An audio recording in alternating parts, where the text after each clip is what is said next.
To'xtang, sizga imkon berilsa, yangi BYD Electra yokida alohida Toshkent shahardan juda ham zo'r lokatsiyadan 3-qavatdan 2 xonali dom taklif qilinsa, qaysi birini tanlagan bo'lardingiz? Elektromoshina yoki 2 xonali dom? 43 kvadratdan iborat.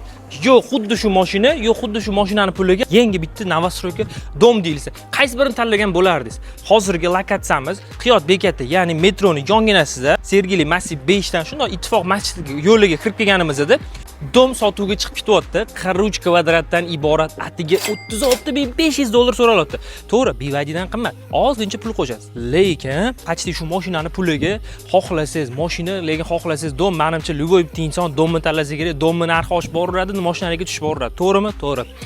O'zgarish faiz kafesidan pastga tushib kelganimizda yoki bu tarafdan Resivdan keladigan bo'lsanglar, Sergeli Massiv 5 dagi Koreys bozoridan pastga tushib kelganinglarda, aynan shu svetofordan kirib kelasizlar, ittifoq mahallasini hamma biladi. U mana masjid yonimizda o'tiribdi. 50 metr pastga tushganimizda masjid mahallasini, ko'chasini ko'rib turibsiz. Qop-qora asfalt, katta yo'lgacha adashmasam 400 metr bo'lyapti. Metro yonginamizda pastroq tushsa, Karzinga bu yoqqa ketadigan bo'lsa, havas, juda ham lokatsiya, zo'r joyda joylashgan 2-3 tala poliklinika yonginamizda bo'lyapti.